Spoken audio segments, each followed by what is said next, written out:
The world is changing, and so does change. But the mind has the potential to capture the changing world and make every change count. At Skills,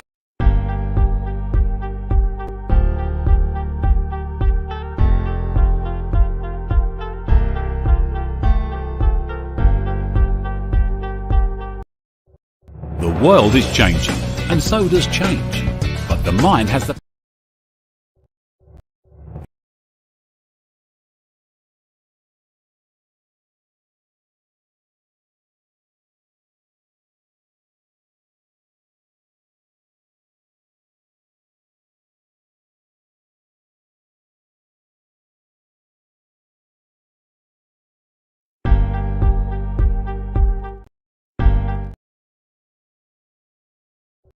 The world is changing, and so does change. But the mind has the potential to capture the change.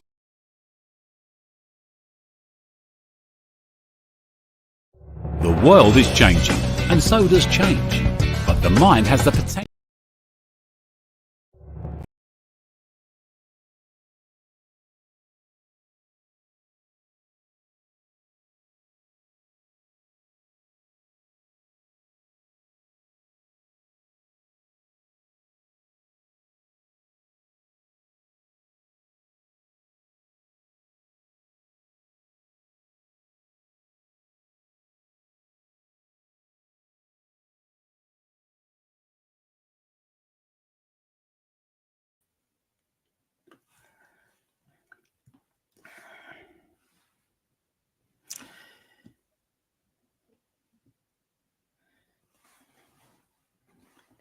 Yes.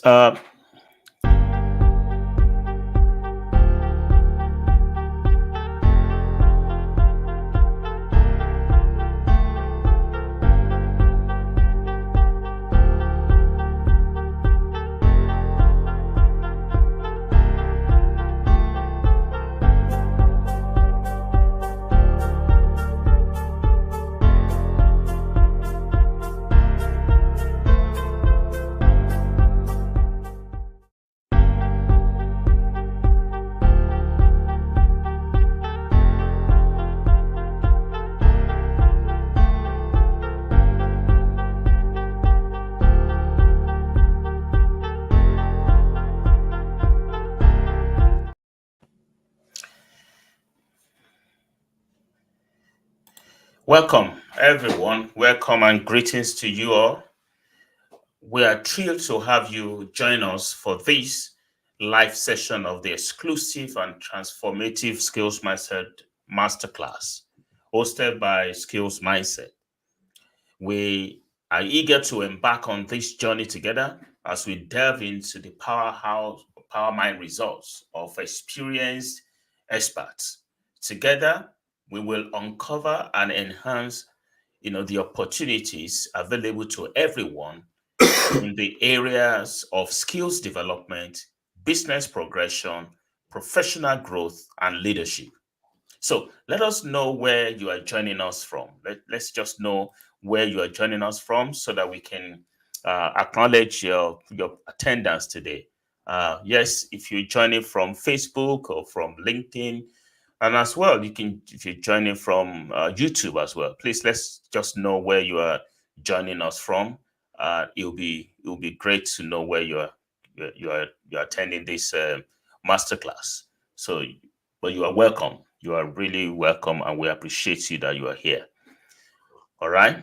So, while we are waiting for people to to send to us where they're joining from, I think it will be my pleasure to actually, as a matter of fact, introduce our speaker today, and it will be interesting for you to be patient to listen to what he has to tell us. So today we'll be looking into another interesting and engaging topic.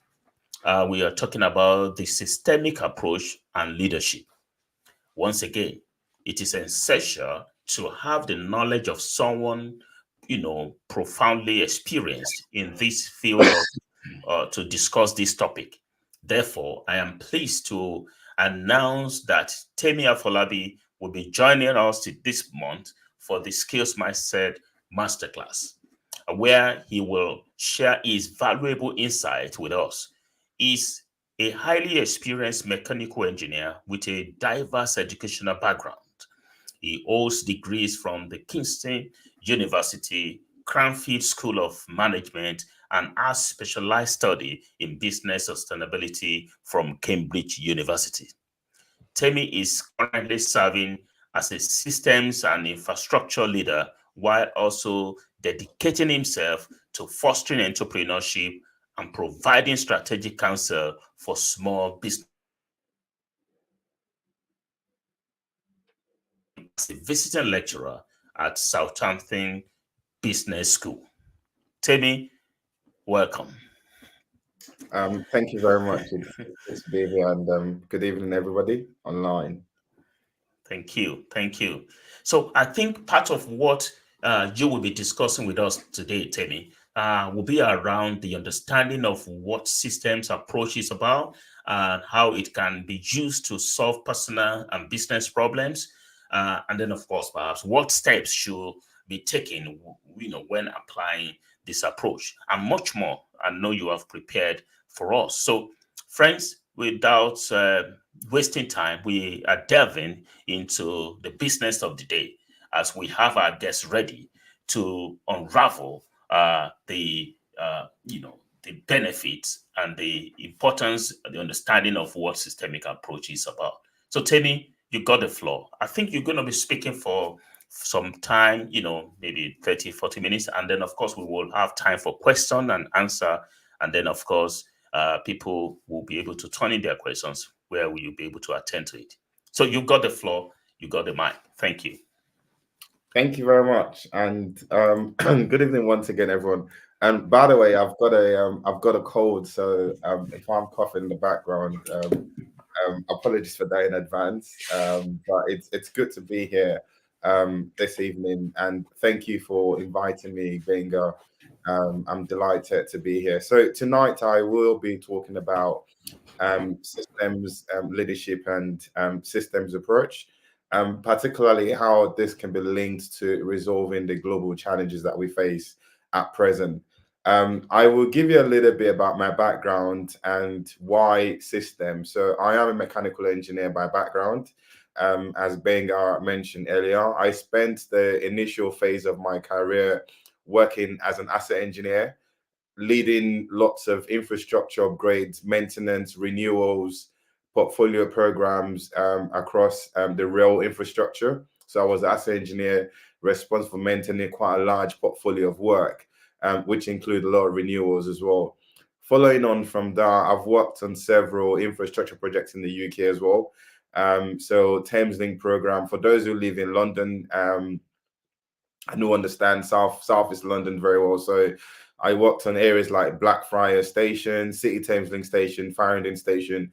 These were huge capital programs that were delivered at the time. More recently, so I've worked on several infrastructure projects following on from that across the UK and looking across highways, so not just in rail, but also a number of sort of residential and commercial development projects as well. More recently, I led the central section commissioning for Crossrail, which is the new Elizabeth line. So I led the systems integration and commissioning for the entire central section. My approach to systems thinking and systems leadership has been born from my experience in systems engineering and looking at everything holistically. And that's where I've developed a lot of my experience from. So that's where the whole concept of whole systems thinking or whole systems approach to resolving global challenges comes from. So I'll be talking through a number of things tonight. But just before I start, one of the key things I recognized and I picked up as part of my role is particularly when I worked on Crossrail, which was a very, very complex program with lots of interfaces, lots of moving parts. And I realized at the time during my role on Crossrail, particularly at the time when we're about to open the railway, one of the challenges that we had is there was a huge mandate to move at pace to ensure that everyone is moving at the right pace and the right level to ensure we can deliver effectively. And at the time, you will have individuals who were doing all the best that they can do to deliver, obviously doing their best endeavors. But a fundamental aspect that was required was that the island, which was quite key, was it wasn't just about an individual delivering an asset. It wasn't just about an individual leading a particular area. It took a number of individuals to come together to ensure that we can deliver an outcome, which is what was required. And it makes me think about in the world that we live in today, that's very, very dynamic. So a very dynamic world that we live in today, the rate of change is so high. There's so much uncertainty and so much complexities in the world that we live in today. The idea that one single man could resolve the global challenge that we have, or sets of individuals could resolve the global challenges that we have, it's not only ludicrous, it's dangerous, and it's not where we need to be. We need to shift from the mindset of actually just a set of individuals trying to resolve these challenges that we face globally, to the extent where we are looking at things more holistically and a lot more broadly. And that leads me obviously to the concept of actually the whole concept of taking the whole systems approach to resolving the global challenges that we face today. The key, Pete, I want you to understand here is about interconnectedness and interdependency across the several areas, which is very, very fundamental to the success that we need to see in the future and even in the current state today. So that's just a little bit of background to tell you about me and a bit of background into the conversation for today.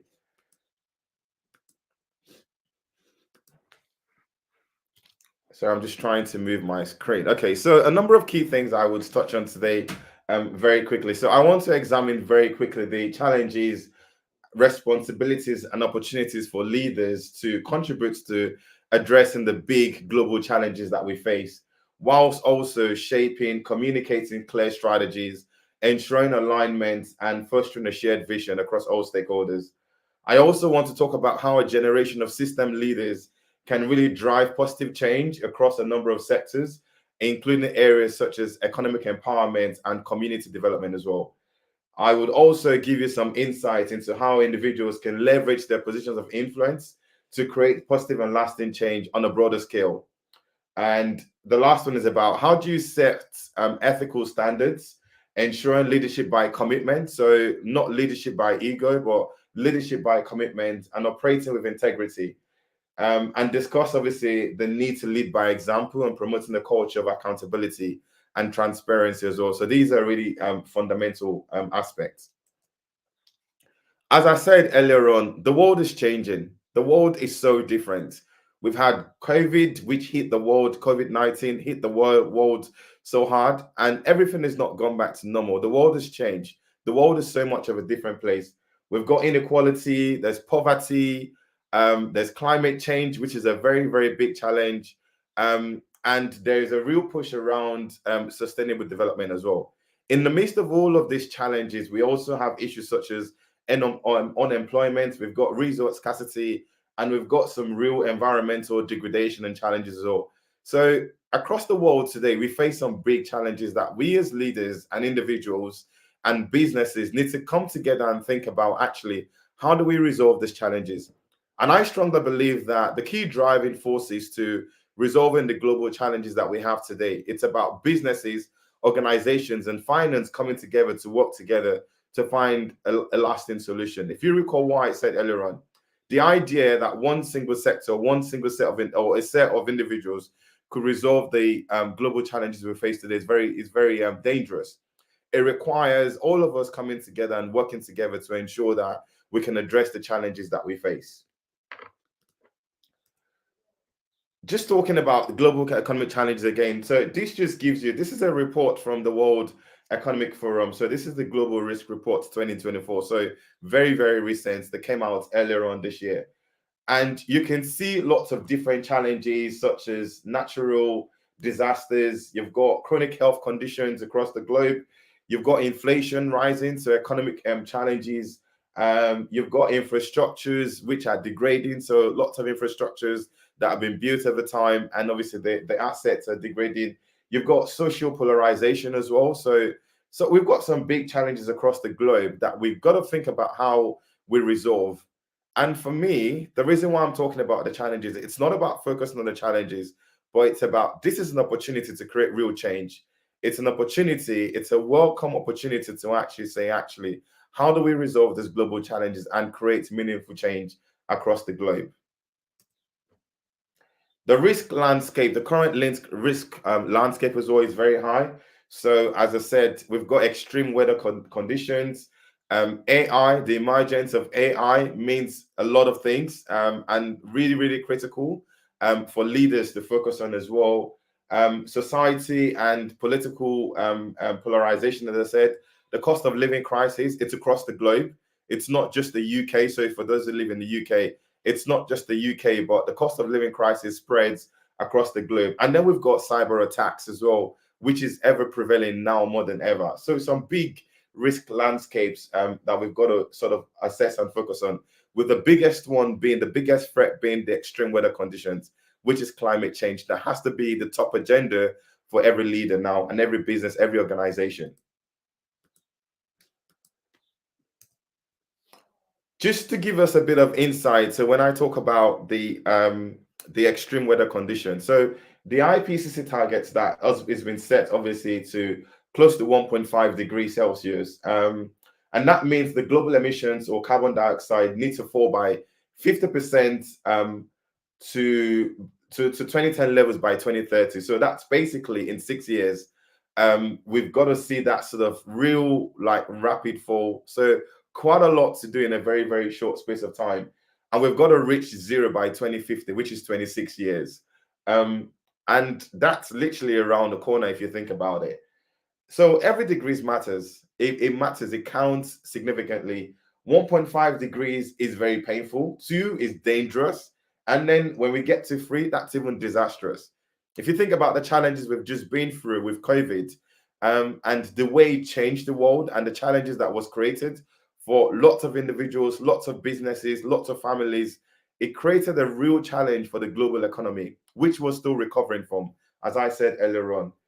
To give you an example, crops would almost twice as likely lose half of their habitat, which is a very, very challenging situation to be in compared to obviously at 2 degrees compared to 1.5 degrees. So some big targets for us to achieve collectively at global level there. Now, I want to give a bit of an analysis on, so when I talk about these challenges present opportunities for us to shape and mold the global economy on what good really looks like. When you look at the UK analysis in terms of the national infrastructure pipeline, so achieving high levels, so can I just say this very quickly? Investment is the engine for growth. So if we want to see growth, it's about investment, particularly investment in infrastructure. And when I talk about investment in infrastructure, we've got to be thinking about green investment. So energy, looking at water, looking at pollution, tackling some of those extreme weather issues. That's where we've got to focus on. Within the UK at the moment, so we've got, this is just very, very recent from the IPA, so the Infrastructure and Projects Authority. And this is very recent, 2024. 660 projects to be delivered, 164 billion planned between 2024 and 2025. Overall, within the next decade, we are looking at between 700 and 775 billion pound investment program. I'm going somewhere with this, by the way, but what I'm trying to say is actually there is a big opportunity for us to really shape and mold the future and create meaningful change, not just for individuals, but for communities as well. And this is at global level. So obviously this looks at the UK trajectory at the moment, but we've got to take the same mindset and looking at global level as well. The economic, the social, environmental benefits that this brings, it's going to improve lives and transform so many lives and lives of citizens, not just across, obviously, within the UK, but also across the globe as well. So real opportunity for us to think about actually what role are we going to play as system leaders, looking at things holistically to ensure that we can deliver a better outcome. And this just gives you a bit of a snapshot on those on that investment. So I talked about 775 billion pounds of investment just in the UK only over the next 10 years, with the biggest area being energy, because energy is absolutely critical for human existence.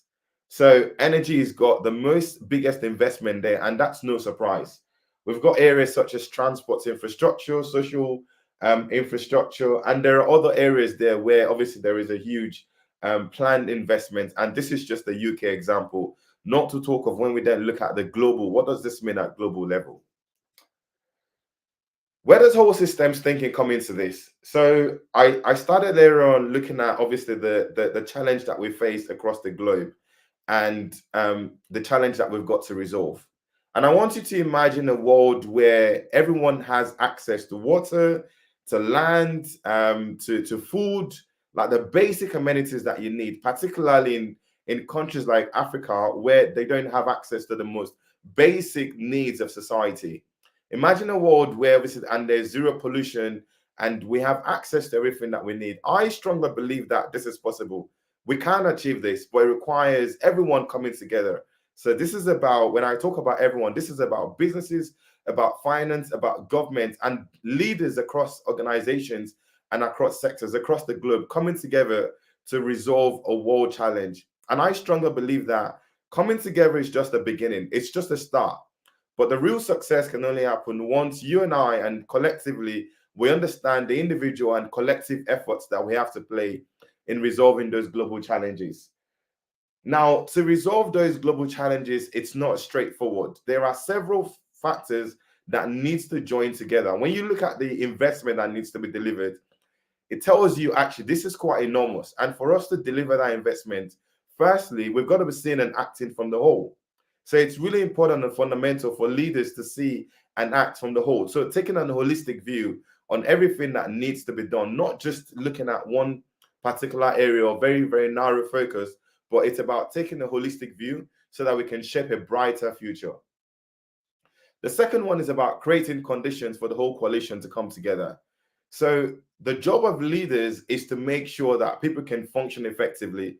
And when you're thinking about sort of system, taking the whole systems approach, it's about how do we create conditions to bring the whole coalition together, to bring people together to ensure that we can achieve a tangible outcome. Then there is integrating diversity of people and thinking. I often say, I certainly don't want to be in a room where everyone looks like Temi and everyone acts like Temi. It's a recipe for disaster. So we've got to think about how we integrate to bring different minds, different thinking, different nationality, because there is something that everyone has to bring to the table in resolving the global challenges that we face. And then the fourth aspect is the need for transformative change. So how do we create that transformative change is really required to shape and mold the future? It's about taking a whole systems view. And as you can see on the image on the right-hand side, it's not about taking a traditional. So a traditional approach is just a sort of inputs-outputs approach, which is what we have in engineering, where we start looking at sort of inputs, outputs, and you're looking at sort of product line approach. But taking a holistic view is actually looking at the interconnectedness across all of the different things that needs to be done. How do those things all join together? And based on how those things join together, we need to act and see from that whole holistic and take that holistic view. Now, when it comes to systems leadership, a fundamental aspect of that actually is purpose. Purpose drives everything. Purpose drives the things that we do. Having a clear purpose is so fundamental now more than ever, particularly for businesses. And there are structural elements and a number of sort of other key attributes that are required to be an effective systems leader in the world that we live in today. The key parts to that is, firstly, understanding sort of what resources are going to be needed. So we need people, we need the investments, so the finance, the money that we need, that needs to be to be able to deliver all of this infrastructure. We need the knowledge as well. So what resource is going to be required? And that's where leaders play a key and a fundamental role, to be able to envision actually and be able to share that vision, to be able to articulate that vision to their people on actually, this is what we're trying to achieve and this is how we're going to get there. So creating a very, very clear path on how we can deliver real success. Also, looking at the interaction and interdisciplinary as well, connectedness across all of the resources is fundamental to success. And a desirable outcome and looking at clear purpose, which is what I said earlier on, that is fully understood by everyone. So everyone needs to understand the purpose in terms of what are we trying to achieve and what are we trying to deliver for people, for planet, and for the economy in general. I want to give a very quick quote from Larry Fink, who's the CEO of BlackRock, the CEO and chair of BlackRock. And he said in his letters, I'll read this verbatim, by the way. So in his letters to CEOs in 2022, which is really, really prevailing, and even more relevant, it's relevant now more than ever. He said, it's never been a time more essential for CEOs, so leaders, global leaders, to have a consistent voice, a clear purpose, a coherent strategy, and a long-term view. Your company's purpose is its North Star in this environment. Purpose drives everything. Purpose drives what we do. Now more than ever, it's more important for leaders to have a clear purpose and a clear strategy on how we are going to work collectively together to resolve the global challenges that we face. Just a systems leadership, so a practical approach. And one of the key things for me is understanding that in the times of relative stability, you don't need to be a systems thinker. So when things are normal and everything is fine and things are working, but looking at the world that we live in today, so as I started, where I started from, in a very dynamic world where the rate of change is so high, there's so much uncertainty and so much complexity that we live in today. So a very, very volatile world with so much volatility. The type of people who are really going to make a difference at global level are individuals who can lead, are leaders who can lead as system thinkers. Those are the leaders I really think who would make a real difference and make it work in the world that we live in today. It's leaders who can think about job creation. So looking across the entire whole, how do we create jobs? How do we ensure public policy that delivers value? So looking at public policy, looking at regulations that are being issued, how do we ensure that the policies, the policy frameworks, and the policy levers that we are looking actually deliver real value for the entire globe? Looking at pollution reduction as well. This is job of leaders. How do we ensure customer satisfaction? So delivering value for shareholders, for stakeholders is going to be extremely vital. Most shareholders and stakeholders will be looking at the value of their assets, for example, and they'll be thinking about green technology, about green investments as well. How do we ensure that we continue to deliver value for shareholders? And how do we create business opportunity as well that delivers value, not just for our business, so not just thinking about the bottom line, but actually, how do we deliver value for society? In delivering value for society, actually, we can see value in our businesses as well. And I'm just going to share a very, very quick video from the World Bank very quickly. Just give me 1 second.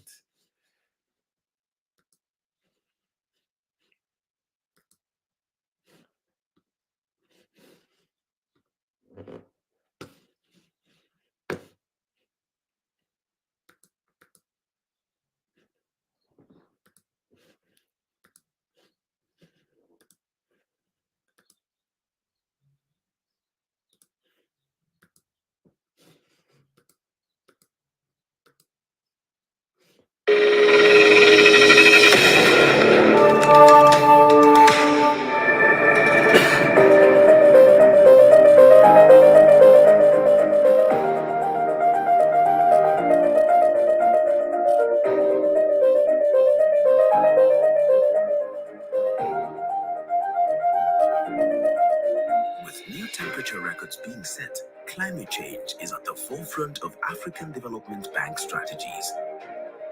Despite being forced to change funding priorities in response to the COVID-19 pandemic, the bank has committed itself to mainstream climate change and green growth into operations and policy design by devoting 40% of project approvals to climate finance.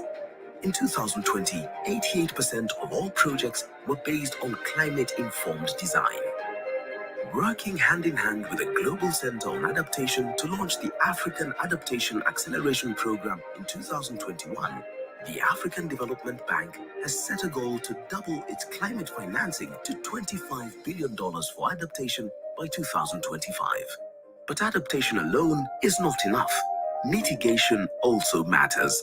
In the Sahel region, the African Development Bank launched a $20 billion project, The Desert to Power, a huge solar initiative that will make Africa a renewable energy powerhouse, producing electricity to over 250 million people.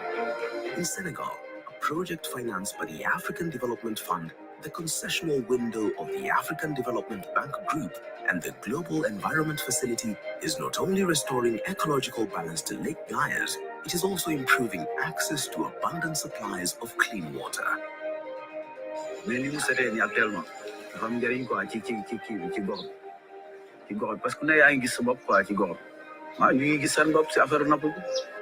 its transformational projects, the African Development Bank is helping countries reduce climate risk and build resilience. Another way in which we are making a difference.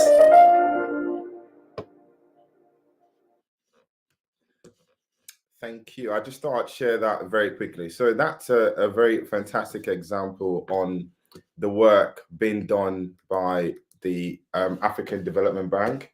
And I just want to recognize efforts from a very a global leader I really recognize and have a lot of respect for, Dr. Adesina. So he's the president of the African Development Bank, making a real difference at global level and thinking about Africa and how we can sort of resolve some of those global challenges and the fundamental challenges that are being faced in places like Africa. Can you still see my screen? Sorry. Okay. So just moving on very quickly, I just want to, as I wrap up very quickly, I want to talk about sort of the valuable areas of knowledge that I've learned from, and I think are really valuable for system leaders. The first one is around sort of that global challenges and dilemmas. So cultivating a very good knowledge around social ecological pressures and the sort of the interconnectedness and the connections between these systems, political and economic factors, is absolutely fundamental. So really, really important for system leaders to understand the full dynamic, understanding social, economic, and sort of environmental challenges. It's really important to ensure that you can add value and be able to shape and mold the future as well.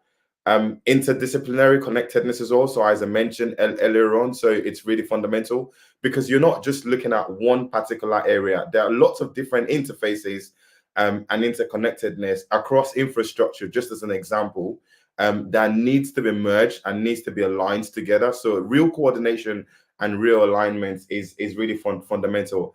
And the ability to be able to sort of integrate across all areas and maintain a clear delivery plan and a strategy is absolutely fundamental for system leaders. The third one is sort of change dynamics, so understanding change dynamics and options as well. So the need to understand how complex systems work in the environments that we live in today, and the range of options that could create beneficial change is absolutely fundamental. That ability to be able to sort of influence at organizational level, at political level as well, it's really important. So influencing and negotiation skills. And that comes from having a real understanding and a real knowledge of organization at full, the full impacts that you can make, finding and developing opportunities for innovation and value creation. So as I said earlier on, it's, yes, we need to understand the challenges that are ahead of us, but it's not just about focusing on the challenges. In the midst of those challenges, there are endless opportunities for we as system leaders to be able to build and capitalize on as well. Understanding different stakeholders' views as well. So it's really, really fundamental. So being open, really, really open and listening as well to different views and systems within communities. So people have all sorts of different views. And I think the job of leaders is to be able to listen and understand what people are really saying across geographical, cultural backgrounds, political divides, and understand how to incorporate these appropriately. So really, really fundamental, valuable areas of knowledge, I really think, for leaders in the world that we live in today. Key skills for system leaders. So it's really important that we're able to very, very clearly communicate vision. And this comes from having a clear purpose. So communication is most critical. And I've seen this. If you want to lead people need to understand the vision and what the drive is in order to be able to achieve the success. And it's even more important in the very, very complex world that we live in today. Managing complexity as well is really important. So being able to analyze and translate very, very complex issues and break them down, making it very simple for people to be able to understand, particularly when you're dealing with wicked problems. So wicked problems are problems that do not have just one single set of solution, but you've got to take a transformative approach and a systems approach to resolving wicked problems. Exercising judgment is also a very, very clear judgment, making good and decisive decisions when required. It's important, particularly in a timely manner when we don't have time. It's really fundamental and important as well. The ability to challenge and innovate. So challenge your people, being able to innovate, thinking outside the box, and bringing creativity. So real creativity, creative thinking and practices into organization is really important.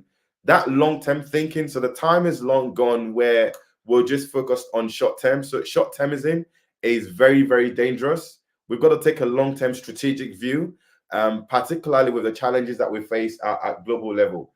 All of this is sort of bringing all of this together, which is where I started from.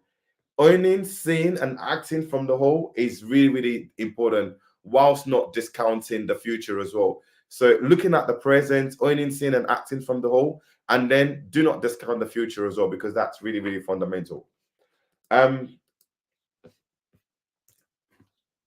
Transformational change is really fundamental as well. And 3 key elements, just very quickly, that we've got to look at there. So without having a clear strategy, without creative thinking, the transformational change that we need to address the global challenges and deliver real and meaningful change can be hindered. And there are 3 key elements I think needs to be considered, particularly when you talk about transformation. Firstly, we've got to look at structural. So what structural change, absolutely fundamental. Assessing the whole structure, looking at the various mechanisms and generating the operational shift, the strategy that you need to create meaningful change.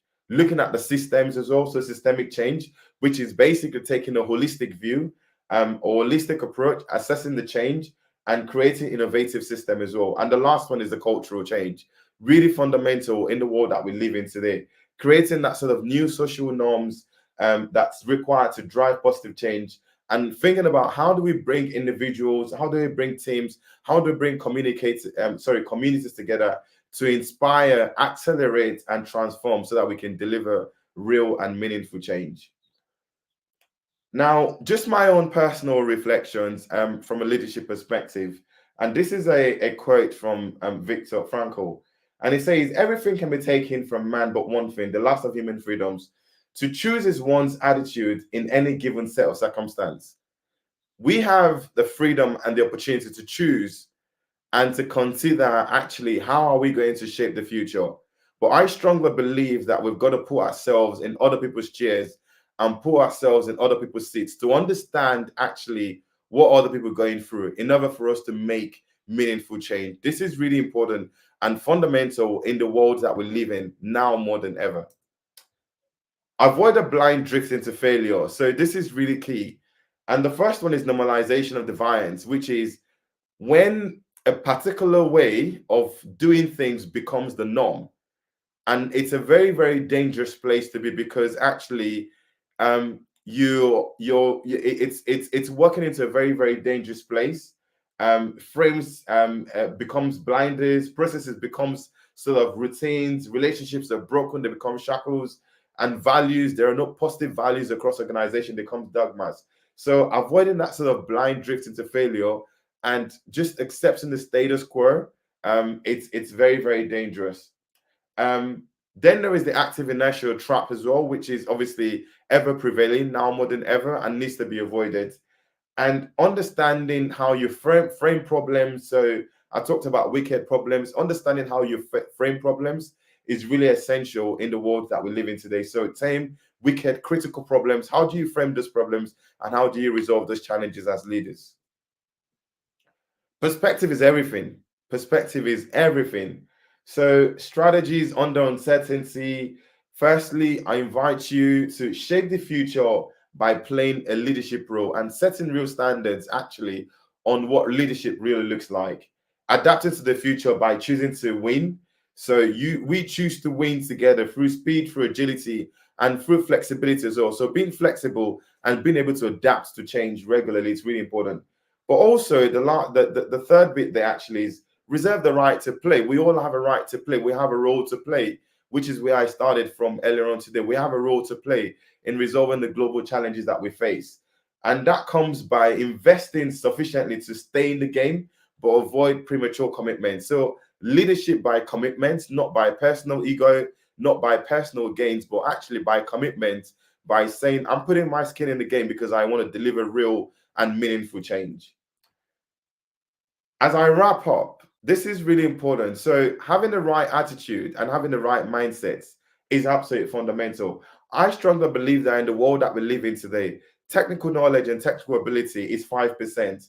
Majority of the skills that we need as leaders comes from the heart. It's about the heart, and it's about emotional intelligence as well. Having that ability to take holistic view, having that ability to connect with people, looking at a higher purpose, having clear visions, clear values that you operate by as a system leader, and being able to lead effective and transformative change at global level is absolutely fundamental. And that comes by emotional intelligence. Are you a door or a wall? This is a very interesting one for me. I'm not a politician, but I found this picture very interesting, and I read various meaning into it. And I could see various leaders gathered around the table. You could tell from the picture. You could tell. I'm trying to guess what they were all thinking whilst they were like. One is like, I can't be bothered. One is saying, really, I'm not gonna stick my neck out. Like, okay. But you can't trust this man. Obviously, different leaders, different style. And you've got our favorite there. It's me versus everyone. Yes, I'm the master here. That's not the mindset that we need in the world that we live in today. Business leaders, political leaders, community leaders, leaders across various spheres need to come together to create that sort of meaningful change. The last thing for me is be a door and not a wall. It's about, come, let's do it together. How do we do this? How do we make it work? Yes, excellent strategy, fantastic plan. Count me in. That's what good really looks like in the world that we live in today. And I'm certainly sure that as global leaders, as system leaders, we can create the meaningful change that we need. As I going back to where I started from earlier on, the idea that the solution lies with one individual, the idea that the solution lies with a set of individuals, the idea that the solution lies with one organization is dangerous. There isn't a one size fits all in the world that we live in today. It's about interconnectedness. It's about coming together to deliver and to resolve the challenges that we face at global level. And I'm sure that collectively as leaders, we can make a meaningful change in the world that we live in. Thank you very much. I will stop sharing my screen. Oh, wow. Thank you so much. Thank you. Thank you. Thank you, Temi. That was well done. I believe there are lots and enough nuggets there that you have just shared from your experience. And of course, we can see the knowledge that you have and the experience you've shared there. We've got a couple of questions here. If you don't mind, if you can take one or two of them. Because it's very important as we have people engaging in this class today. To start with, I want to acknowledge people joining with us from YouTube. I have my professor here, Professor Adebi Abosede. You are welcome, sir. Thank you so much.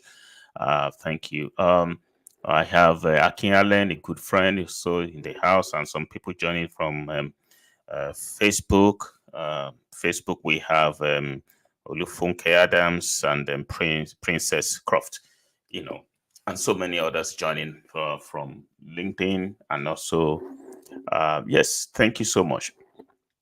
I believe you've said a lot, and I don't necessarily have to repeat what you've said, but let's go to some questions here. The first one that, of course, I'm going to be asking from what is being asked here is, how do you achieve, or how is zero pollution possible? That's a great question, and it goes back to what I said earlier on in terms of the investment in infrastructure. And we've got to look at how we remove carbon from society, and there are lots of different factors to look into there, but it takes the investment. So how do we remove like carbon from obviously from the road, things like fuel, for example. How do we sort of deliver more electric sort of vehicles, just as an example? How do we remove gas, and start looking at alternative technology? So these are, and it goes back into what I talked about in terms of that infrastructure investment that's required to deliver huge scale and to remove zero pollution from society. So it is possible, but it takes sort of that sort of huge investment, but it also requires lots of interface and people working together to be able to deliver that mandate. Yeah, thank you so much. Yes, just want to check if we have more questions in. Although we have contributions, yeah, collective approach by playing the inclusiveness card. Yeah, that's very true. That's very true. That's the spirit of systems approach. Thank you, sir.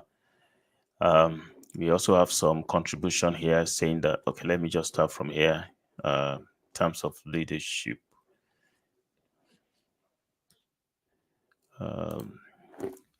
Yes, leaders who can see connectivities and pursue systemic optimality rather than system optimality, which is, subtotal of attitude, beliefs, values, and all these are essential. A chain indeed of effective disposition. Thank you, sir.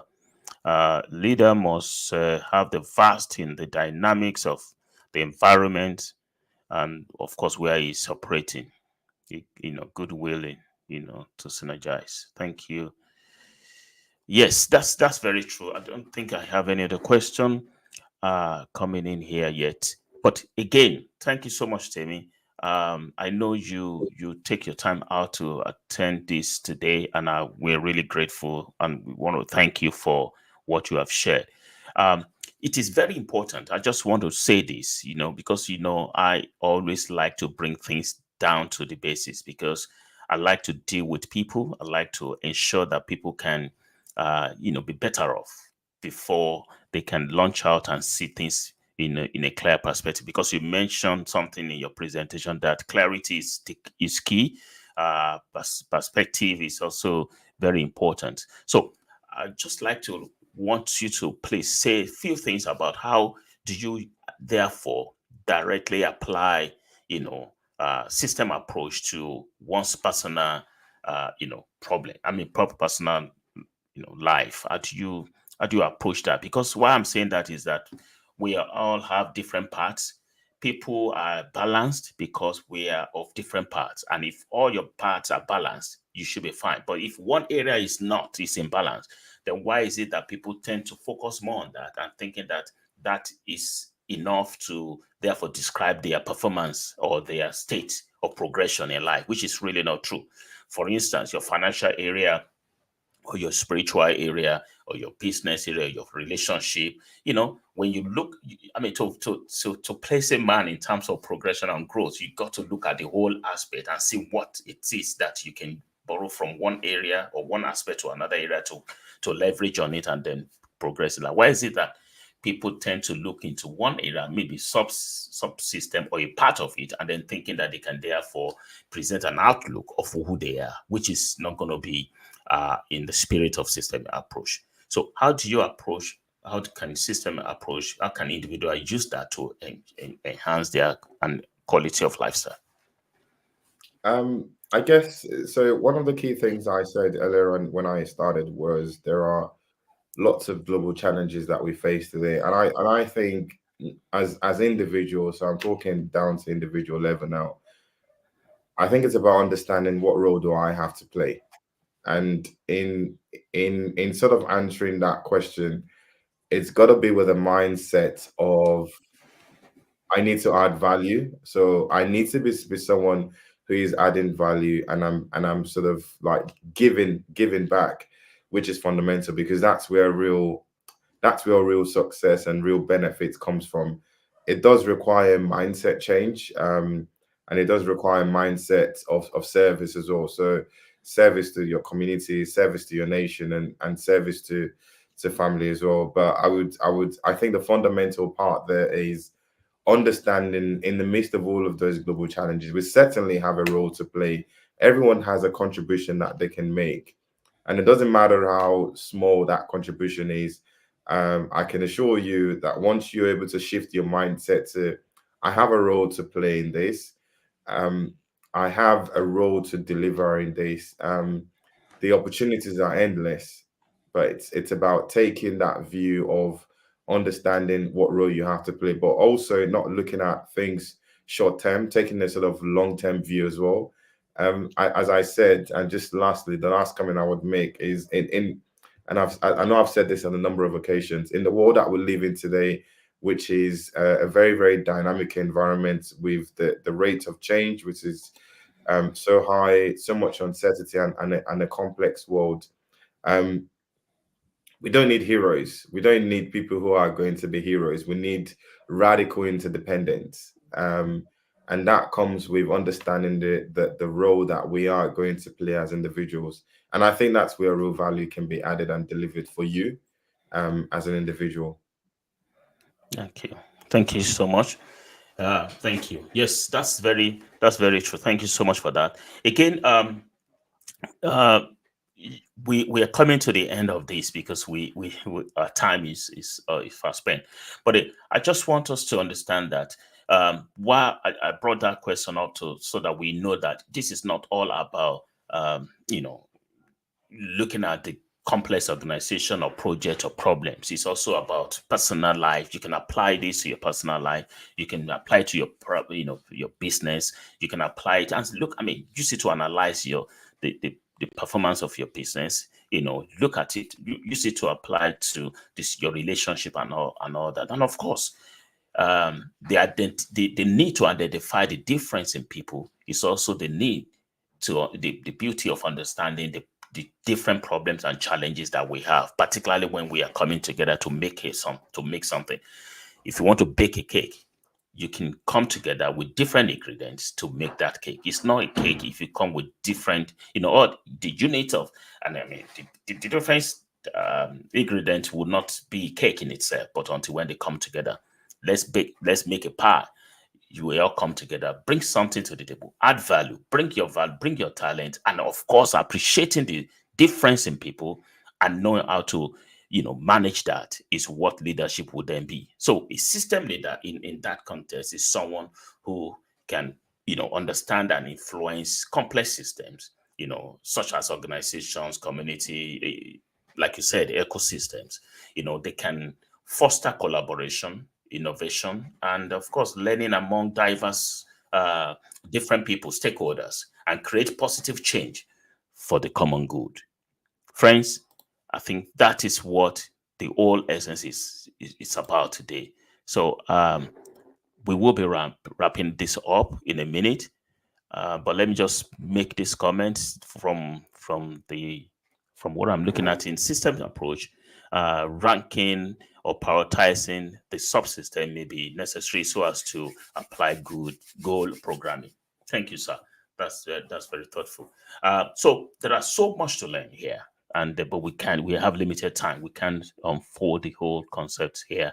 But again, the basics that we need to move on and to appreciate, things around us is been shared here, and I think we can that could be a take home for us today. Until when we come together next time on a different topic, we will keep thinking about it. But this will be on our channel, on our YouTube channel for as long as it's going to be there. You can still have time to go back and listen to this or watch this on YouTube, on Facebook, and on LinkedIn. So thank you so much, Temi, for your time today, and thank you for people for you audience who are watching us and attending this masterclass today. There's going to be another one this month. By the end of this month, we're going to have another masterclass, and it's going to also be a very challenging topics we're going to be talking about. Very difficult one, but we will go through it, and then until when we meet next time, before the end of by the end of this month, I want to say thank you for coming. Please approach your passion, your goal with passion, and of course with optimism, because it is possible, it is done. And if you need help, please, there's nothing wrong in collaborating and to seek for support in whatever it is. you need to do. Please don't be stuck. Keep proving, keep progressing. It does not matter how complex or difficult or challenging the situation may be, there's always solution there. And that is what Temi has said today. Temi, before I say goodbye, last word, what would you say? If there's a message on this presentation today that you would love to pass out to these people, what would that message be?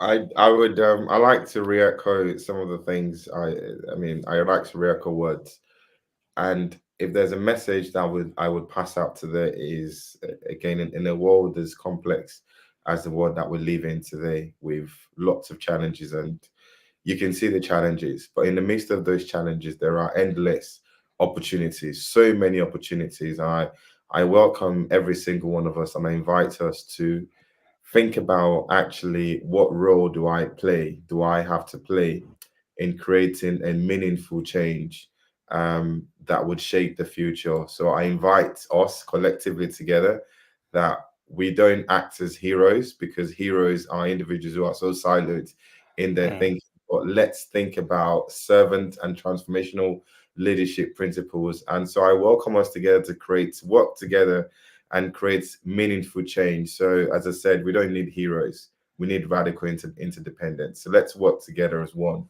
to resolve the global challenges that we face. Wow, thank you so much.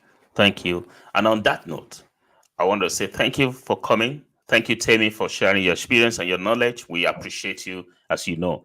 We'll maybe bringing you back at some point before the end of the half of this year. But then, until then, I want to say thank you and bye. Thank you.